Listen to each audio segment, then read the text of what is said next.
It was our 5-year anniversary.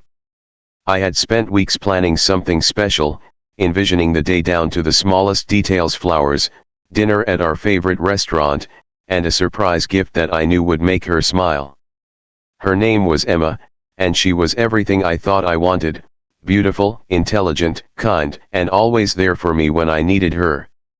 The kind of woman who made me feel like the luckiest guy alive. The night before, she'd mentioned she was looking forward to the celebration.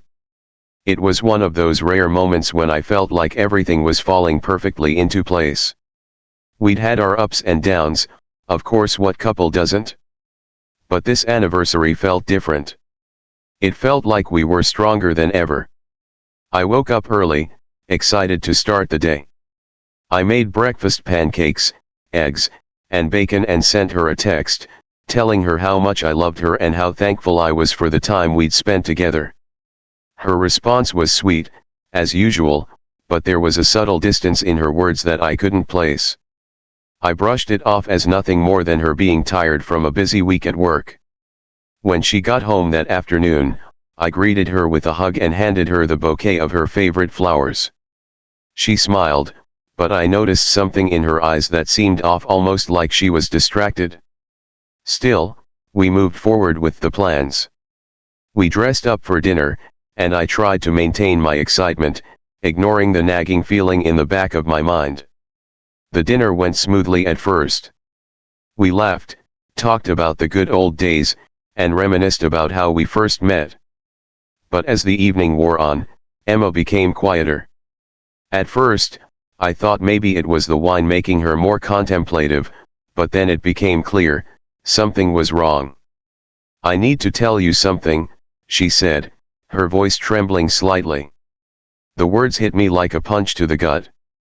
I didn't know what to expect, but the last thing I imagined was what came next. "I'm seeing someone else," she confessed, her eyes downcast. The world around me seemed to collapse. I couldn't breathe for a moment, as if the air itself had been stolen from my lungs. "What do you mean? What are you talking about?" I barely managed to say. She looked at me, her face filled with guilt and sorrow. "I didn't want to hurt you. But I've been seeing someone else for the past few months. I'm sorry. I really am." I sat there, stunned. The words didn't make sense. Our anniversary was supposed to be a celebration of our love, our relationship. But instead, it had turned into the most devastating moment of my life. The woman I thought I would spend forever with had betrayed me in the worst possible way. We sat in silence for what felt like an eternity. I wanted to scream, cry, or say something, but the shock had completely overwhelmed me. I could only stare at her, unable to comprehend what had just happened. "How could you?" I finally whispered. The betrayal, the lies, everything felt like a punch to the chest. Emma began to cry, but I couldn't find it in me to comfort her. This wasn't about her pain anymore, it was about the wreckage she had left behind. As I sat there, trying to process what I had just heard, I realized something: I didn't even recognize her anymore. The woman I thought I knew, the one I trusted with everything, had just shattered everything we had built. And that was just the beginning. Dash. Asterisk to be continued. Asterisk betrayed on our anniversary. Chapter 2, Unraveling the Truth. The silence between us stretched on, thick and suffocating. I couldn't look at her without feeling a storm of emotions: anger, hurt, disbelief whirling inside me. Emma's eyes were red from crying, her hands fidgeting with the napkin in front of her. But I couldn't find the will to comfort her, not after what she had done. "You've been seeing someone else," I repeated, my voice barely a whisper. "For how long? How could you lie to me like this?" Emma's face was pale, and I could see the weight of her confession bearing down on her. She looked like she wanted to say something, but the words seemed to get lost in her throat. "It's complicated," she started, her voice shaking. "I never meant for it to happen. It just did." I didn't want to hear her explanations. They felt empty, like excuses to justify something that couldn't be justified. The love I thought we had was now a lie, and I could feel the rage building inside me. "Don't," I interrupted sharply. "Don't tell me this was some accident. You've been sneaking around behind my back. Don't try to make it sound like you just fell into it." Emma recoiled, but she didn't argue. Instead, she looked down at the table, her fingers twisting around each other in a way I had never seen before. This wasn't the woman I knew. This was someone else entirely. I sat back, taking a deep breath, trying to clear my mind. "Who is he?" I asked, the question feeling like acid on my tongue. Her face flushed, and she hesitated for a long moment before answering. "His name is Jake. I met him at work. He's different, and we just connected." "Jake," I repeated, trying to make sense of the name. "So, this guy at work, he's the one you've been with?" She nodded, her eyes avoiding mine. "I didn't mean for it to go this far. I never wanted to hurt you. But I was confused. I don't know what happened." Confused. She was confused. I felt like I was suffocating, drowning in a sea of betrayal. Everything we had, everything I thought we had, was just a mask, a performance. I had trusted her with my heart, with my life. And she had thrown it all away. I stood up suddenly, the chair scraping loudly against the floor. "I can't believe this. I can't believe you. How long were you planning on keeping this from me?" I shouted, the frustration and hurt flooding out. People at nearby tables turned to look, but I didn't care. I wanted to make her feel the weight of what she had done. "Please, let me explain," she pleaded, standing up too. "I'm sorry. I never wanted to hurt you. I just..." "Just what? You just didn't think I'd find out?" I shot back, my voice trembling with emotion. "What were you planning? To keep living two lives? Was I just a backup plan, someone to come home to while you were off with him?" Her eyes filled with tears again, and I felt a small part of me soften. But I couldn't let that part take control. Not now. Not after everything. "No, of course not," she whispered, her voice barely audible. "I never meant for it to get like this. I care about you. But I don't know anymore. I can't keep living a lie. I don't want to hurt you." I laughed bitterly, though it felt like it was tearing me apart inside. "You already have," I said, my voice low. "I can't believe I trusted you. I can't believe I was stupid enough to think you were the one." I looked around the restaurant, my heart sinking. The place that had once felt like a sanctuary for us now felt like a tomb, a place where everything had ended. My mind was reeling, every thought crashing into the next. I needed to leave. I needed to get away from her, from the person who had once been my whole world, and who, in an instant, had turned into a stranger. "I'm done," I said, my voice firm, even though it felt like my soul was being ripped in two. "I can't do this. Not anymore." Emma didn't say anything more. She just stood there, crying, as I turned and walked away from the table. I could hear her sobs echoing in my ears, but I didn't look back. The door swung open as I stepped outside, the cool night air hitting my face.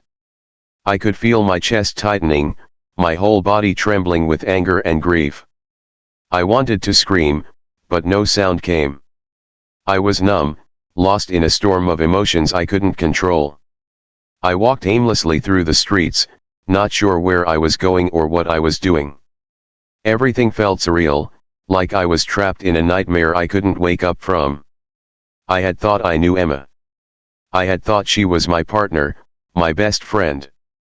But now I realized I had been living in a fantasy. And the truth had shattered that fantasy beyond repair. I couldn't believe it. The woman I loved, the woman I had built my life with, had betrayed me. And it was on our anniversary, the one day I had hoped would be a reminder of everything we had built together. But now, all I had was the wreckage of a relationship that was never meant to last. Dash. Asterisk to be continued. Asterisk betrayed on our anniversary. Chapter 3, The Aftermath. The next few days passed in a haze of numbness and disbelief. I couldn't focus on anything. I would go through the motions, work, eat, sleep, but none of it felt real. My mind kept circling back to Emma, to her confession, to the way she had looked at me that night. A mix of guilt, sadness, and something I couldn't place, maybe regret? I didn't know. But I knew one thing for certain: I couldn't keep thinking about her. I couldn't keep pretending that this was all just a bad dream. I needed to move on. At work, I went through the motions, trying to keep my mind off everything. But every time my phone buzzed or I saw something that reminded me of Emma, it felt like a gut punch. I had spent so much time loving her, building a future with her, and now it was all gone. Just like that. I couldn't stop thinking about Jake, either. The thought of him, some stranger who had stolen my place in her life, made my stomach churn. What did he have that I didn't? Was he really so much better than me? I hated the thought of her with him. The idea of them together, laughing, holding hands, doing all the things we had once done, was unbearable. I debated texting her, calling her, asking her why. Why had she done this to me? What did I do wrong? But I knew it wouldn't matter. She had made her choice, and no amount of begging or pleading would change that. Still, a part of me wanted answers, even if I knew I couldn't handle the truth.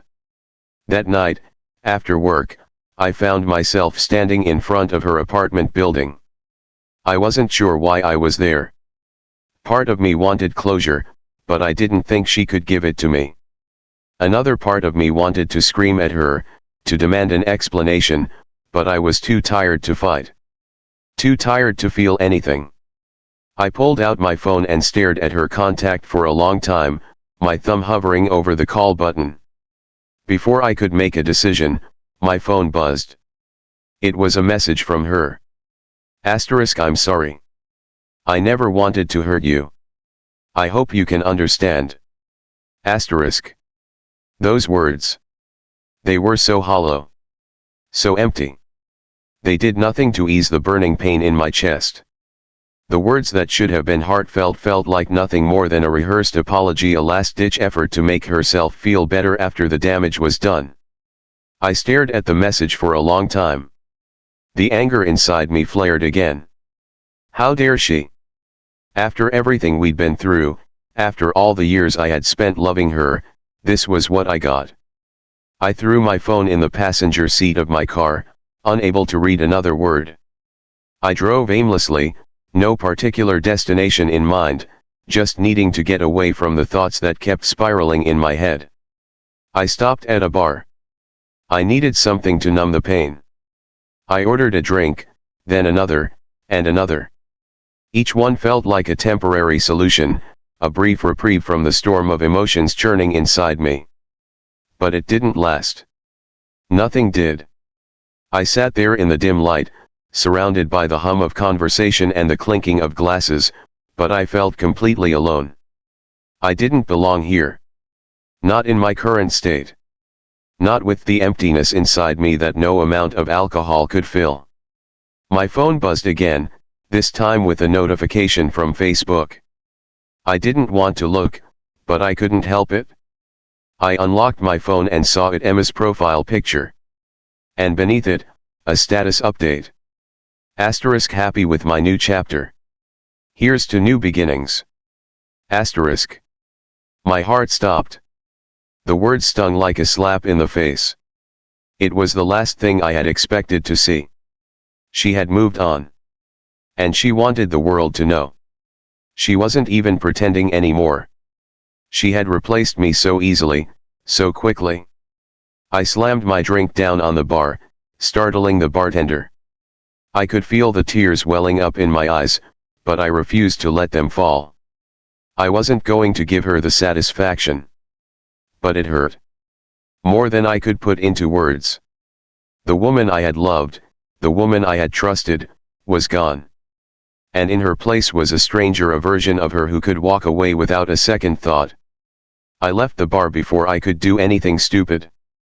I didn't want to get drunk and make a fool of myself. I didn't want to send her a message or call her and beg for answers. I had to move on, no matter how much it hurt. The drive home was quiet.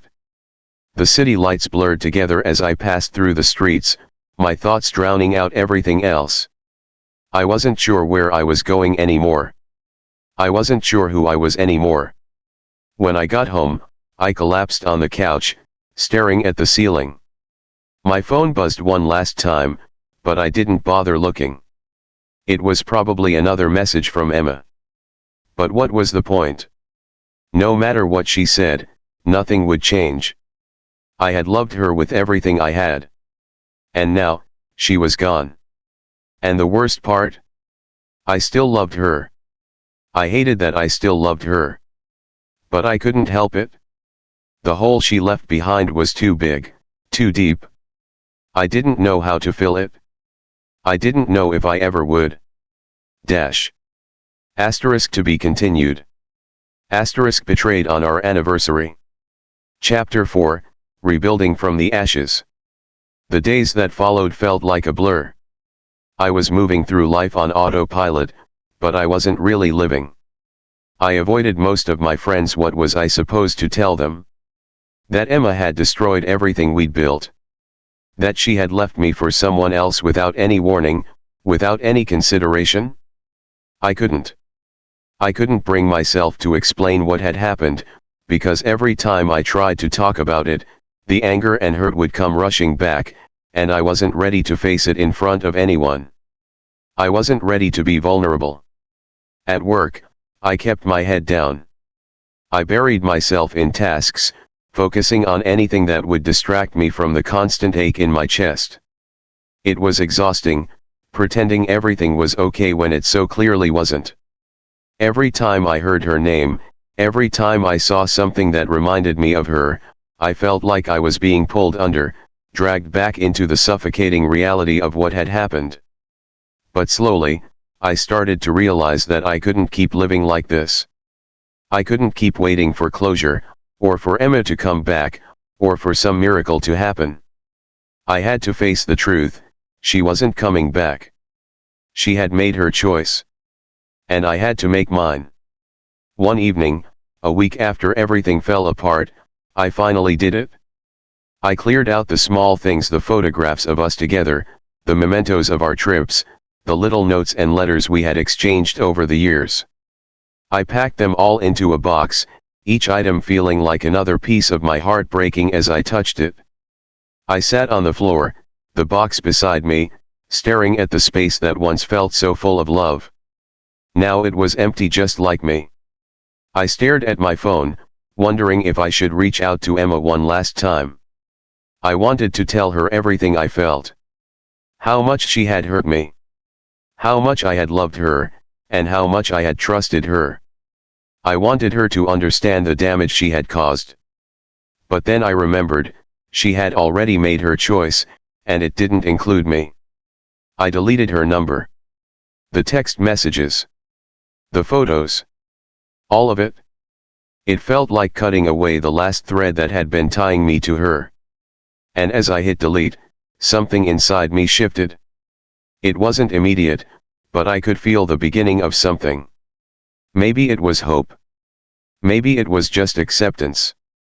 But it was the first time in weeks I felt like I was finally starting to heal. The next few days were difficult. The urge to reach out to her, to check if she was okay, still gnawed at me. But I kept telling myself that it wasn't about her anymore. It was about me. It had to be. I spent more time with friends, even if it felt like I was forcing myself into it. I went for long walks to clear my head, spent hours at the gym lifting weights until I couldn't feel anything but exhaustion. I watched stupid movies that made me laugh, even though it felt like a foreign concept. I was trying to rebuild the pieces of myself that Emma had taken with her. But I didn't realize how much of myself I had lost until I sat down one night, exhausted from everything, and finally let myself feel the full weight of what had happened. It wasn't just the betrayal that had cut the deepest. It was the realization that I had let someone else define my worth for so long. That I had placed my entire sense of happiness on a relationship that I thought would last forever. I had lost myself in Emma. But now, for the first time in ages, I was finding pieces of me again. One night, about 2 weeks after everything, I went out with a few co-workers. They were friendly, kind, but I felt a deep disconnection with them. They had no idea what I had been through, and I wasn't ready to explain. At the bar, I saw a woman across the room. She was talking to some friends, laughing, and I couldn't help but notice her smile. It was different, warm, genuine. She wasn't trying too hard. She wasn't looking for attention. There was something refreshing about her presence. I tried not to stare, but she caught my gaze. She smiled, and I smiled back. For a moment, it felt like maybe I could breathe again. "Hey, you okay?" a coworker asked, breaking me out of my thoughts. I turned to look at him. "Yeah. Just thinking," I said, forcing a smile. "You know, I've heard about that girl," he continued, pointing subtly at the woman across the room. "She's nice. Not sure if she's into you, but you could go talk to her if you want." I looked over at the woman again. She was still laughing with her friends, not looking my way anymore. But for some reason, the thought of talking to her didn't feel as daunting as it had before. Maybe it was the fact that I wasn't looking for anything serious anymore. Maybe I was just ready to be open to the idea of moving forward, even if it felt impossible. I stood up, feeling a wave of uncertainty and fear. I had been with Emma for so long, and the thought of opening up to someone else felt like a betrayal. But maybe this wasn't about replacing Emma. Maybe this was about finding my own happiness again. I walked over to the woman. My heart was pounding, and for the first time in weeks, I felt something other than hurt. I felt a spark of life. "Hi," I said, smiling awkwardly. "I hope I'm not interrupting, but I just wanted to say, you have a really great smile." She turned to look at me, her eyes meeting mine, and for a moment, it felt like the weight of everything I had lost was finally starting to lift. "Thank you," she said, her voice kind. "I don't think I've ever been complimented quite like that." The conversation flowed from there, easy and comfortable. We didn't talk about relationships or heartbreak. We just talked. And for the first time in a long time, it felt like maybe, just maybe, I could be happy again. The night ended without anything monumental. No declarations of love. No promises. Just two people having a conversation, and that was enough for me. As I walked home, I realized something: this was only the beginning. I had a long road ahead of me, but I was finally starting to heal. Slowly, but surely, I was learning to live again. And maybe one day, I'd find love again too. But for now, that was enough. Dash. Asterisk to be continued. Asterisk betrayed on our anniversary. Chapter 5, Taking Back My Life. The days after that night felt like a turning point. The conversation with the woman at the bar had been simple, but it had sparked something inside me, a small flicker of hope that I hadn't felt in months. For the first time, I realized that I didn't need Emma to be whole. I didn't need her to validate my existence. I was capable of standing on my own, of rebuilding my life without the constant weight of her betrayal. I didn't call the woman from the bar. I didn't even try to track her down on social media. Something in me knew I wasn't ready to dive into another relationship.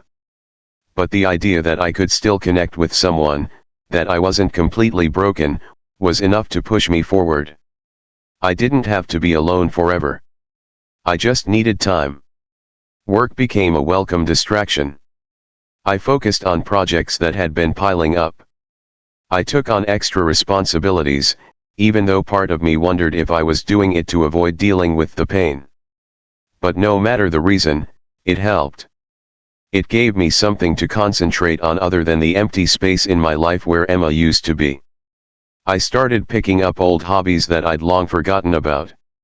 I had always loved playing guitar, but somewhere along the way, it had become a distant memory.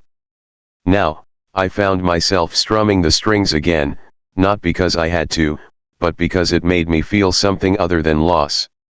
Music was a way to express the anger and sadness I couldn't put into words. And when the music flowed, it was like the weight on my chest lifted, even if just for a little while. But even as I began to reclaim parts of myself, there were still moments when Emma's face haunted me. I would wake up in the middle of the night, heart pounding, overwhelmed by the thought of her with Jake. The feeling would hit me like a wave, knocking me off balance. It wasn't just the fact that she had cheated, it was the feeling of being discarded, of no longer being the most important person in her life. It was like a knife in the chest every time I thought about how easily she had moved on. I hated myself for still caring, for still longing for the version of her that I thought I knew. But slowly, I began to realize that my attachment to her wasn't just about love, it was about the life we had built together. And that life was gone now. But that didn't mean I couldn't build a new one. One weekend, I decided to take a trip. I didn't know exactly where I was going, just that I needed to get away. I booked a last-minute flight to a small coastal town I had always wanted to visit. The idea of being surrounded by new sights and unfamiliar faces was exactly what I needed. It was a way to put some distance between myself and everything that had happened. The moment I stepped off the plane, I felt a weight lifting off me. The air smelled fresh salt water and pine, and it felt like a clean slate. I rented a small cabin by the beach, a cozy place with windows that looked out onto the waves crashing against the shore. I spent the days hiking, reading, and walking along the beach, letting the cool ocean breeze clear my mind. It was just what I needed to reset. One afternoon, while sitting on the beach watching the sunset, I realized something. I hadn't thought about Emma once since arriving. I hadn't worried about what she was doing, or if she was still with Jake, or if she even thought about me anymore. For the first time in months, I felt free. That night, as I sat on the porch with a glass of wine, the full realization hit me: I had been waiting for closure for far too long. I had been clinging to the idea that I needed answers from Emma, that somehow, her words could fix what had been broken. But I didn't need her closure. I had to create my own. The next morning, I woke up early and wrote an email to Emma. I had been avoiding it for so long, but now, I knew it was the right thing to do. I wasn't writing it for her. I wasn't looking for her to apologize or beg for my forgiveness. I was writing it for me. To let go. The email was short and to the point. I don't know what happened between us, and I don't think I ever will. But I'm done looking for answers. I'm done trying to understand why things fell apart. It's over, and it's time for me to move on. I hope you find happiness with Jake, but I can't be a part of your life anymore. I'm taking back my life now, and it starts with this. Goodbye. I hit send and felt a strange calm wash over me. It was like the last anchor I had to her had been cut loose. I could finally breathe. I could finally live. The days that followed were filled with new experiences. I explored more of the town, met some locals, and even made a few new friends. I realized that the world was still out there, full of possibilities. Life hadn't ended just because my relationship with Emma had. In fact, in many ways, it felt like I was finally starting to live again. When I returned home, I noticed something different about myself. There was a confidence in my step, a sense of purpose that hadn't been there before. The pieces of me that I thought Emma had taken with her were slowly coming back together. It wasn't easy, but it was happening. I was rebuilding my life on my terms, not based on someone else's decisions or mistakes. I wasn't completely healed, not yet. There were still days when I missed Emma, when the pain crept back in. But they were fewer now. And each day, I was learning how to live without her, how to be my own person again. And as I stood on the balcony of my apartment one evening, watching the sunset, I realized that life wasn't over. It was just beginning. Dash. Asterisk to be continued. Asterisk betrayed on our anniversary. Chapter 6, Embracing the Future. A few weeks passed, and I found myself slipping into a routine I didn't recognize, one that felt foreign yet liberating. The weight of Emma's betrayal no longer consumed my every thought. It wasn't that I had forgotten her, I could never do that. It was that I had learned to live without the constant ache. I was reclaiming pieces of myself, one small step at a time. And every day, I felt more confident in my ability to stand on my own. It wasn't easy. There were still moments when I'd wake up in the middle of the night, with the cold sting of loss cutting through me. Sometimes, a song would play on the radio that reminded me of Emma, and I'd feel the pang of missing her, of what we had lost. But I also realized that I couldn't keep holding on to what was gone. I began to put more effort into the relationships that had been neglected during my time with Emma. I reconnected with old friends, people I hadn't seen in years. I went to the gym more consistently, not just for physical strength, but because it gave me space to clear my mind. I went out on a few casual dates, nothing serious, just a chance to rediscover the simple joy of conversation, of meeting new people without the burden of expectation. I wasn't looking for a relationship yet, but it was a way to remind myself that I was still capable of connecting with others. One evening, a month after my trip to the coast, I met someone, a woman named Sophie. We met through a mutual friend at a get-together, and there was an immediate spark. She was funny, easy to talk to, and had a warmth that made me feel comfortable in a way I hadn't in a long time. We talked about our jobs, our families, and our interests. As the night wore on, I found myself enjoying her company more and more. We exchanged numbers, and over the next few weeks, we texted and hung out a few times. There was no pressure, no expectation. It was refreshing, like I was meeting someone for the first time without any baggage attached. We went on a couple of dates, simple things, grabbing coffee, walking around the city, talking about everything and nothing. It wasn't rushed. It felt easy. But despite the growing connection between us, I couldn't shake the nagging voice in the back of my head. Was I ready for this? Was I really ready to let someone new into my life after everything with Emma? What if I hurt her the way I had been hurt? There were moments when I found myself holding back, afraid of repeating my past mistakes, of giving too much too soon. Sophie was kind, and I could tell she was interested, but I was still hesitant. I couldn't help but wonder if I was just using her as a distraction, as a way to fill the void Emma had left. One evening, Sophie and I were having dinner at a quiet restaurant when she looked at me seriously, her eyes full of understanding. "You've been distant lately," she said gently, stirring her drink absent-mindedly. "And I get it. You're still healing. But I just want you to know that I'm not here to rush you or make you feel pressured. I'm just enjoying getting to know you, and I think you're worth the time." Her words hit me harder than I expected. It was as if a weight had been lifted off my shoulders, like someone had finally given me permission to stop carrying the burden of my past. "I'm sorry," I said, looking her in the eye. "I've been holding back because I'm scared. I don't want to hurt you. I don't know if I'm ready for something serious, but I don't want to keep pushing you away either." Sophie smiled softly. "You don't have to have everything figured out right now. I'm not asking for you to be perfect. I just want to spend time with you, and I'm willing to let things unfold naturally." That conversation was a turning point.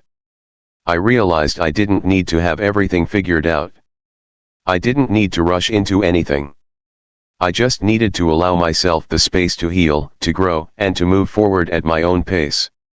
Over the next few months, I continued to grow closer to Sophie, but this time, I did it on my own terms.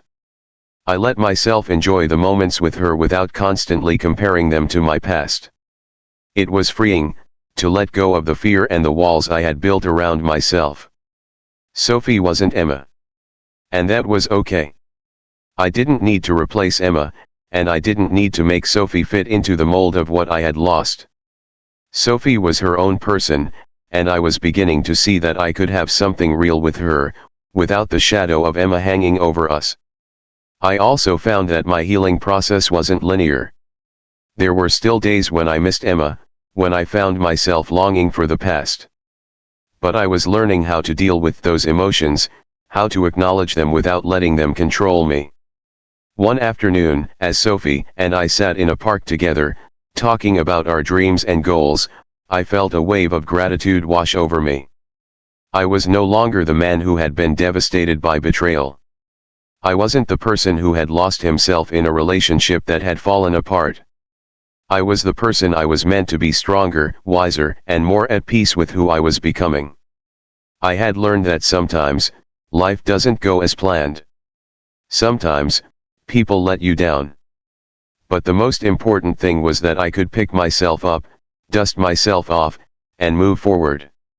I didn't need to stay stuck in the past. I could create my own future, filled with new opportunities, new connections, and the possibility of love again on my own terms. As the sun set on that day in the park, I smiled at Sophie. I didn't know what the future held, but I knew one thing for certain: I was ready to embrace it. To be continued, Betrayed on our anniversary. Chapter 7, Letting Go and Moving Forward. The weeks after that sunny afternoon in the park were filled with small, quiet moments of growth. I found myself opening up more, not just to Sophie, but to the world around me. Every interaction felt lighter, freer. The weight of the past wasn't completely gone, but I was learning how to live with it instead of being crushed by it. Sophie and I continued to spend time together, enjoying the simplicity of our connection. It wasn't like the intensity I'd shared with Emma, but there was something real about it, something that didn't demand anything but presence. Sophie didn't try to fix me, or rush me into anything. She was just there, letting me be myself.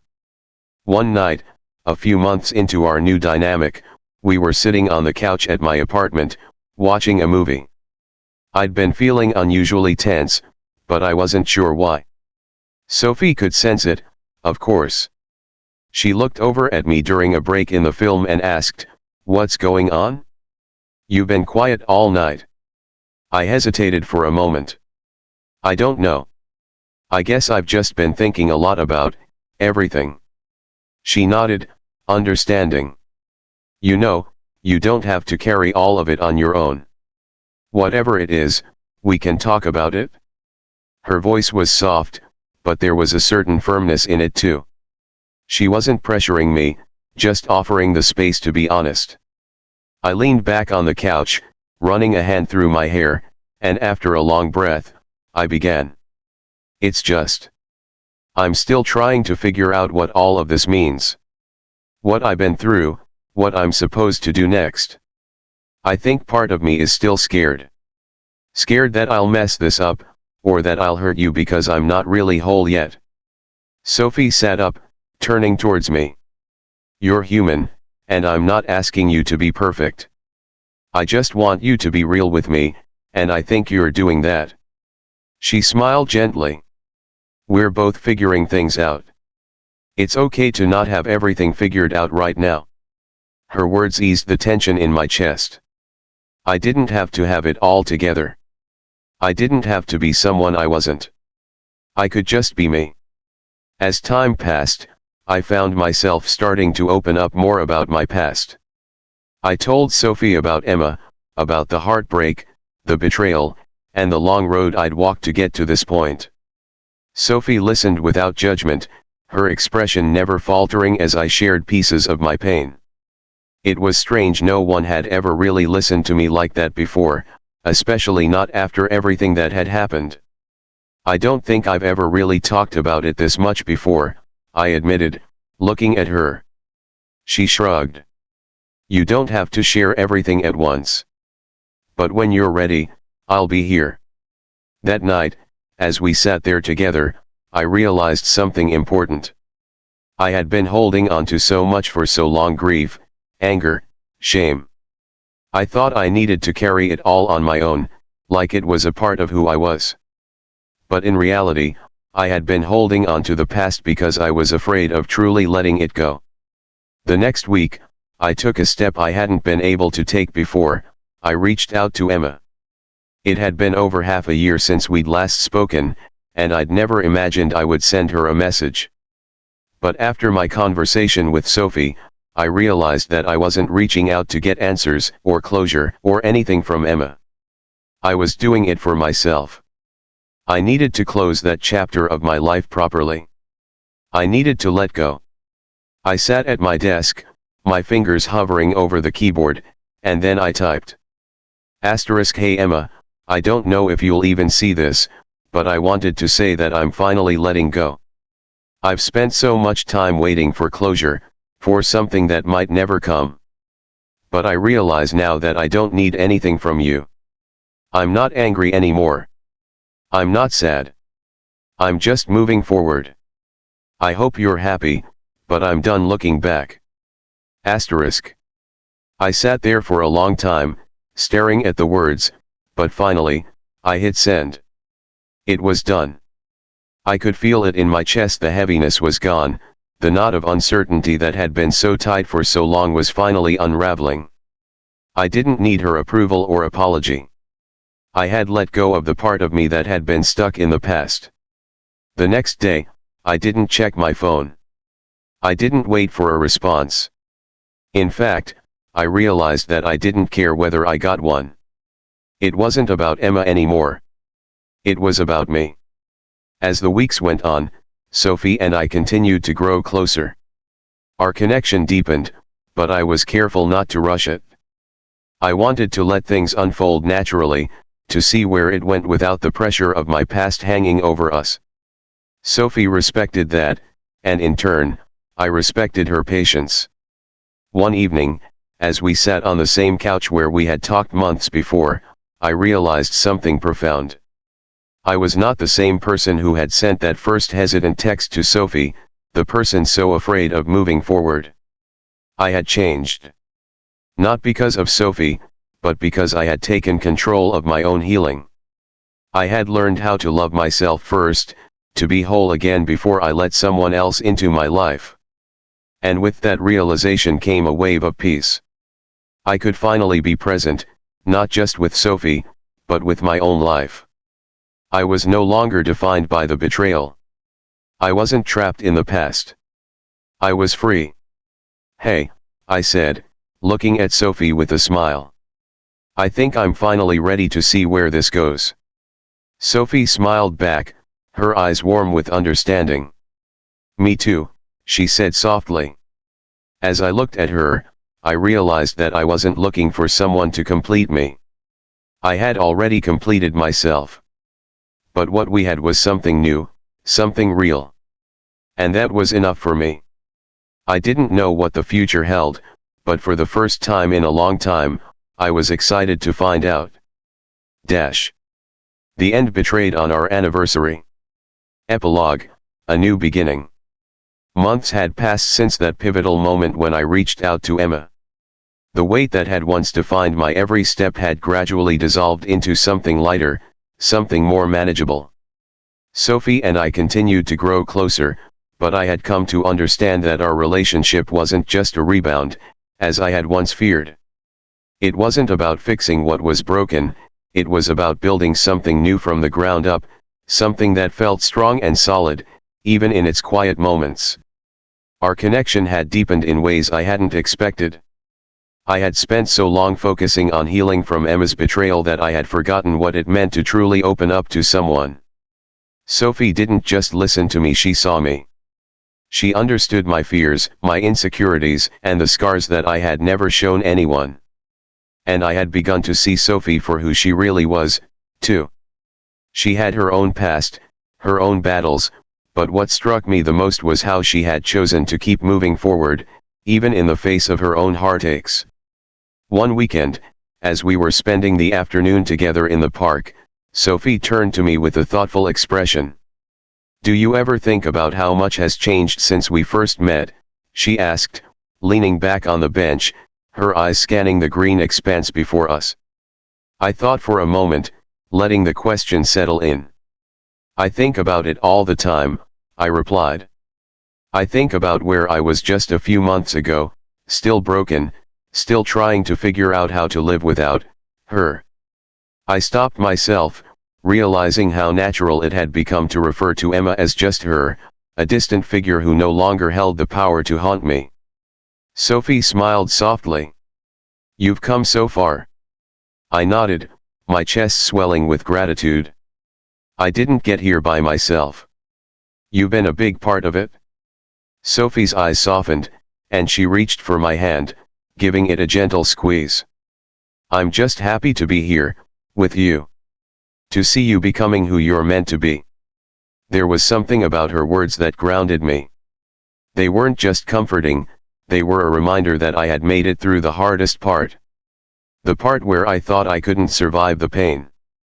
The part where I believed I'd never be able to trust again, never be able to feel the joy of a real connection. But now, with Sophie by my side, I was beginning to believe in the possibility of love again. It wasn't about replacing Emma or trying to recreate what we had, it was about finding something new, something real. It was about healing, and about realizing that I was worthy of happiness, worthy of love, despite everything that had happened.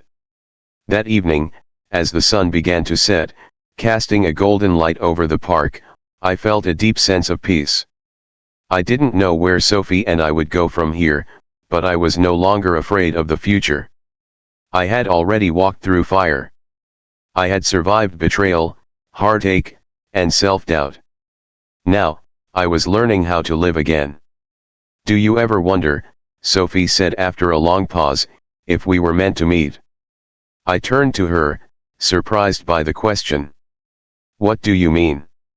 "I don't know," she said, her voice thoughtful. "Sometimes, I feel like we were both going through things at the same time, in different ways. And somehow, we ended up here, together. Maybe it was meant to be." I didn't have an answer for that. I didn't know if it was fate or coincidence or just life unfolding in unexpected ways. But what I did know was that this was real. And that was enough. As we walked back to my apartment hand in hand, I realized that the journey I had been on, though painful and full of setbacks, had shaped me into someone stronger, more compassionate, and more open than I ever thought I could be. The person who had been consumed by the betrayal, the sadness, and the fear, was no longer who I was. That version of me had let go. And in her place was someone who had rediscovered his worth. I wasn't perfect. I didn't have all the answers.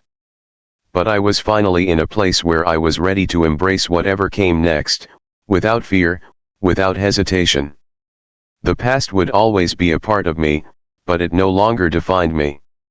And with that, I stepped forward, hand in hand with Sophie, ready to see where this new chapter of my life would take me. The end.